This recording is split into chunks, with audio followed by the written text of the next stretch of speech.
Bonjour et bienvenue dans l'épisode 1 du podcast de l'alternance. Je suis Guillaume, créateur du site trouveunealternance.com et auteur du livre Comment trouver une alternance en 45 jours, disponible sur Amazon. Aujourd'hui, on va parler de comment trouver une alternance quand on n'a pas d'expérience pro à mettre sur son CV.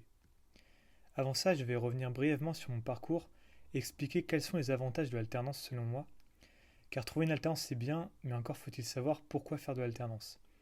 Enfin, je vous raconterai comment j'ai trouvé ma première alternance juste après mon bac sans avoir d'expérience. Et comment vous pouvez faire vous pour remplir votre CV si, comme moi à l'époque, vous n'avez pas ou peu d'expérience pro.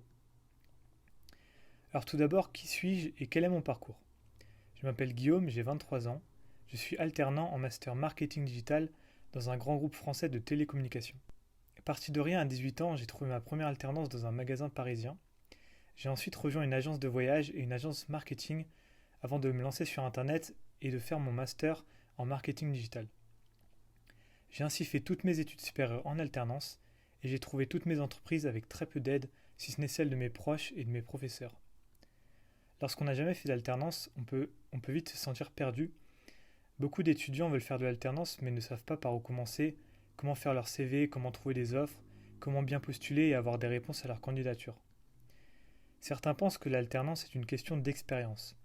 Certaines écoles refusent même l'alternance avant la 3e ou la 4e année d'études.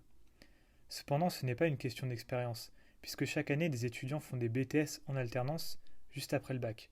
C'était aussi mon cas lorsque j'ai commencé. Alors je ne dis pas que c'est facile de trouver une alternance, cela demande beaucoup de travail et d'efforts, mais surtout, et c'est la clé, cela demande d'avoir une bonne méthode. Je vois beaucoup d'étudiants qui recherchent une alternance et pourtant font de grosses erreurs, que ce soit sur leur CV, qu'ils n'ont pas assez travaillé, sur leur façon de postuler, de faire les entretiens d'embauche. Il y a beaucoup de choses à savoir pour trouver une alternance. Et ces choses-là, malheureusement, on ne les apprend pas à l'école. On les apprend sur le tas en postulant, ou alors d'une personne qui a déjà de l'expérience. Et c'est pour ça que j'ai créé ce podcast. Je pense que l'alternance est une chance pour chaque étudiant.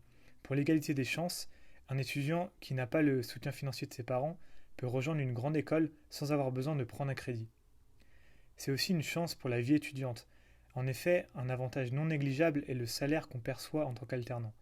Alors certes, il n'est pas énorme, mais il est souvent supérieur aux aides versées aux étudiants boursiers. Aujourd'hui, on sait que de nombreux étudiants vivent dans des situations précaires financièrement, en étant obligés de travailler à côté de leurs études pour subvenir à leurs besoins. En soi, ils font de l'alternance sans faire de l'alternance. L'alternance permet selon moi de pouvoir apporter une solution à ce problème financier que rencontrent de nombreux jeunes et qui doivent faire un choix entre leurs études et leur bien-être. Enfin, l'alternance permet d'avoir de l'expérience professionnelle. C'est un point fondamental. Imaginez, vous sortez de votre master par exemple, et les seules expériences que vous avez sont des stages de quelques mois.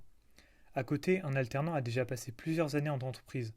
C'est donc autant d'expérience pro qu'il peut mettre sur son CV, avec les avantages qui vont avec, être embauché plus facilement, avoir un meilleur salaire, etc.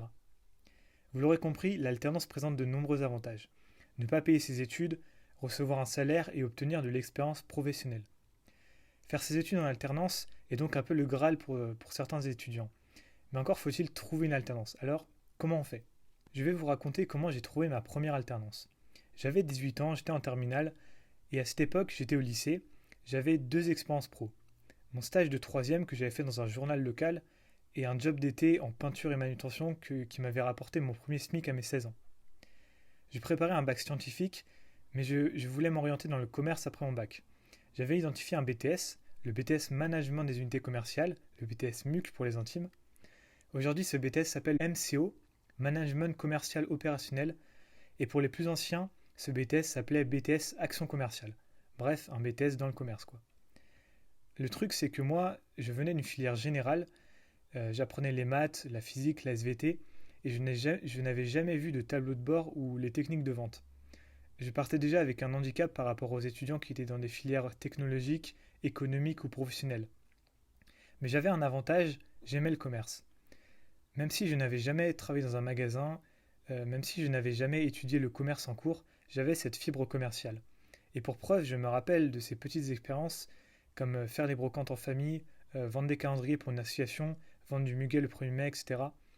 En fait, officiellement, je n'avais jamais fait de commerce, mais dans les faits, j'avais déjà eu quelques expériences informelles. assez pour savoir que j'aimais bien ce domaine. Alors je reviens à mes études. Je suis en terminale, le bac à la fin de l'année. Je me renseigne pour savoir quoi faire après mon bac, et je trouve ce fameux BTS dans le commerce. Et là, je découvre que ce BTS peut être suivi de deux manières, en initiale et en alternance. Initiale, c'est suivre les cours de façon classique, du lundi au vendredi, et avoir ses vacances scolaires comme au lycée. Et il y a aussi une autre façon, en alternance. Là, c'est vraiment quelque chose que je découvre. Dans mes différentes sessions d'orientation au collège et au lycée, jamais on ne m'avait parlé de l'alternance. Il y a d'ailleurs un gros problème d'information sur l'orientation à l'école, mais c'est un autre sujet. Je découvre donc cette possibilité de l'alternance. Ce qu'il faut savoir, c'est que le BTS est un diplôme d'État. Ça veut dire en gros qu'on peut effectuer son BTS dans un lycée public et donc ne pas payer les frais d'une école privée à plusieurs milliers d'euros. Venant d'une famille pas spécialement riche, je n'avais jamais envisagé d'aller dans une école privée, type école de commerce ou autre. J'ai alors visité en premier lieu des lycées publics pour faire un BTS en initiale. Mais je suis tombé sur une école privée qui proposait ce BTS en alternance. Cette école privée était un CFA, un centre de formation pour apprentis, et donc proposait des formations en alternance, dont le BTS que je voulais faire. Cette école privée, ce CFA, m'a paru plus sérieux que les écoles publiques que j'avais visitées. Je n'envisageais pas de mettre 7 500 € par an, soit 14 000 € pour les 2 ans du BTS, le prix de ce BTS en école privée, alors qu'on peut le faire gratuitement dans un lycée public. Mais l'alternance permettait de rejoindre cette école sans débourser le moindre euro. Alors pour la qualité de l'école, j'ai voulu tenter l'expérience de l'alternance, puisque je n'avais rien à perdre. Je me suis donc inscrit à cette école, et je me suis retrouvé en mars 2017 dans une session de formation pour m'aider dans mon CV. C'est un énorme avantage si votre école peut vous aider dans votre recherche d'alternance. Car malheureusement, au vu du nombre d'étudiants, certaines écoles n'accompagnent pas leurs étudiants et prennent simplement ceux qui trouvent et laissent donc de côté ceux qui n'ont pas trouvé. Une autre réalité de l'alternance, c'est qu'on peut littéralement perdre une année si on ne trouve pas à temps son entreprise. Bien sûr, il existe de nombreuses solutions, mais c'est important de trouver son entreprise à temps, et c'est aussi pour ça que ce podcast existe et que le site trouverunalternance.com peut vous accompagner si vous n'avez personne pour vous aider. Lors de cette session de formation à mon école, on m'a appris des techniques pour optimiser mon CV, on m'a pris en photo pour que j'ai une photo pro, que j'ai ensuite utilisée pendant des années sur mes différents CV. C'est important d'avoir au moins une belle photo pro. Suite à ça, j'ai pu commencer à postuler en ligne à quelques offres. Mais comme beaucoup d'étudiants, je n'ai eu aucune réponse. Je ne connaissais pas toutes les techniques pour postuler en ligne et avoir des retours que je connais maintenant. Alors, faute de réponse, j'ai décidé d'aller physiquement trouver mon alternance. Si postuler en ligne ne marchait pas, alors j'allais aller dans chaque magasin près de chez moi pour donner mon CV. Je reviendrai sur le fait de postuler en se déplaçant dans un autre épisode, car ce n'est pas ainsi que j'ai trouvé mon alternance pour mon BTS. J'ai eu des retours positifs et j'ai même eu ma première proposition d'alternance dans une épicerie bio que j'ai refusée. Oui, à 18 ans, j'ai refusé une proposition d'alternance, alors que beaucoup d'étudiants rêveraient d'en avoir une, mais j'avais une bonne raison. Juste avant de me déplacer pour trouver mon alternance dans les magasins, j'avais posté une annonce sur un site d'annonce en me présentant et en disant que je cherchais une alternance. Et le soir, j'ai eu une proposition d'alternance dans un magasin parisien. Vivant en banlieue parisienne, je n'avais pas souvent l'occasion d'aller sur Paris, alors que c'est une ville que j'aimais beaucoup quand j'y allais. Alors j'ai refusé l'offre que j'avais dans une épicerie bio près de chez moi et j'ai accepté l'offre dans le magasin parisien. C'est ainsi que j'ai trouvé ma première alternance à 18 ans. Si j'ai trouvé mon alternance, c'est notamment parce que j'avais un bon CV, pas un CV bien rempli parce que je n'avais pas d'expérience pro, mais le peu d'expérience que j'avais, j'ai réussi à bien les mettre en avant. Alors voici quelques conseils. Si vous n'avez pas d'expérience pro, essayez de chercher des expériences personnelles en lien avec le poste que vous cherchez. Par exemple, dans mon cas, je cherchais un poste de vendeur. Je n'avais jamais fait de vente en magasin, mais j'avais déjà fait des brocantes et de la vente pour une association. Donc essayez de chercher les expériences en lien avec les études que vous visez.